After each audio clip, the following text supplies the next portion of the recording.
What's up, guys? So we are back with another update. Hopefully you guys are all doing well in this market. For the past few months, what I've been doing is I've been option trading and I've been just showing you guys my results. So this is going to be an update on the 9th month, which is going to be an update on September. So let's get started. So for this experiment, the app I'm using is Robinhood because it's one of the most simplest apps that you can use on your phone, in my opinion. So that being said, let me show you guys what I got so far. As you guys can see, this is the amount I got so far. And yes, I finally hit my goal of last month, tried to hit it to 5K. But the truth is I was already in this position, but because of minor setbacks, reversals, I had to come back down. But I made a few trades. That is the reason why I got to where I am right now. So right now, the options I got so far, as you guys can see, these options right here. My strategy, what I'm trying to do is I'm trying to be cash heavy for the moment. In my opinion, I feel like the wheel strategy to be cash heavy is one of the best ways where you can just make your money, and at the same time, depending on the way the market runs, it's a good way to trade while being in a cash heavy state. That is the reason why I'm trying to use the wheel strategy throughout this whole month. But so far, let me just show you guys what I got, my wins, my losses for the last month.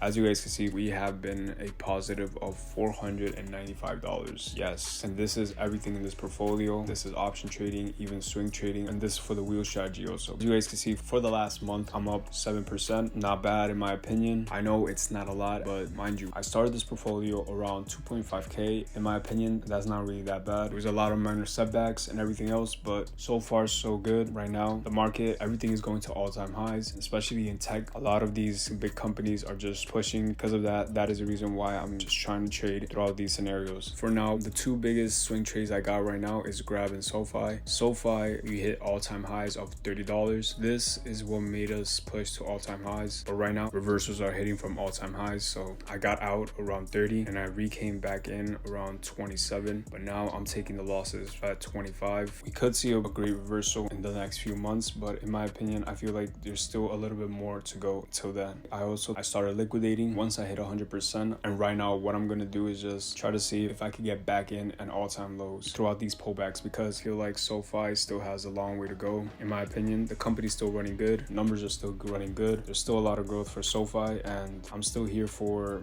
the long term. But in the short term, I am kind of worried about these minor setbacks, because in the past I could see that SoFi grew a great amount from July to October back in 2024 to 2025, hitting all-time highs at $16, and then it hit all-time lows again back at $9. So in that perspective, that is the reason why I actually took my initial capital shares in SoFi, because I felt like if things do happen, reversals do happen, I'll be ready for whatever is to happen. And let's say it hits back at $14 or $20, I'll be ready to get back in throughout those numbers. But until then, so far, SoFi in the long term, I feel like it still has a long way to go. Right now, I got two options in SoFi. I got one for $35. I'm doing only calls for the moment, 4/17, 2026. But like I said, SoFi still having a long way to go. These calls are gonna lose money for the moment. As you guys can see, 22%. Until then, I'm just gonna keep these calls the way they are. If things come down, and we'll lose all this value right now that we see throughout these options. But this is the reason why in option trading, I only try to use from 25 to 10% of the capital that I do have. So, and since hitting all-time highs of 5K in my portfolio, I feel like this is just giving me a little bit more space to take these type of risks if anything does happen. So if this is to happen in the short term, I'm just ready for whatever is to come. So that is the reason why I'm just gonna keep these, and if things go worse, if I start seeing losses more than 75%, I'll think about maybe either rebuying at all-time lows or just try to sell these calls in the short term. That being said, this is what I got so far for SoFi options. But mind you, I also took a lot of big losses in the last few months also. As you guys can see, I took $60 losses, I took $130 losses. For the big loss that I took most recently is on Coca-Cola. If you guys seen Coca-Cola for the last few months, it did not see the best numbers, did not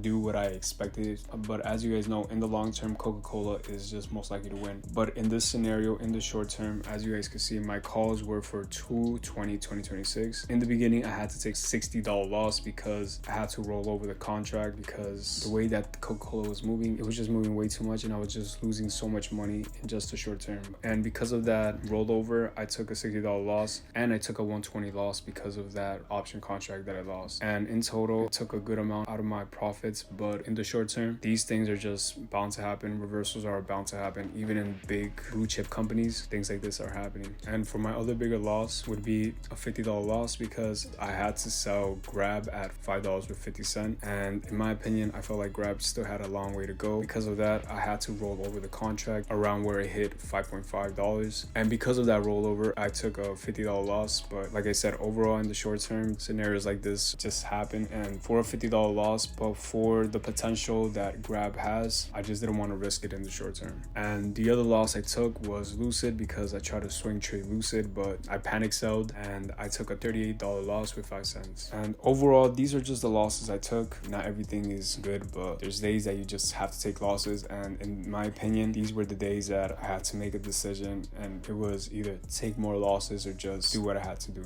But overall, at the end of the day, I am finally at 5K where I want it to be. My buying power right now is at 1.4K. It's not a lot, but still it is way more than where we started off at. And right now I'm having Rivian option puts around 13.5. At the end of the week, if it doesn't hit 13.5, this money will come back, and I will also make a small amount of money because of that. So overall, at the end of the day, this is what I have. This is my progress for September. Right now we're in October, so whatever happens.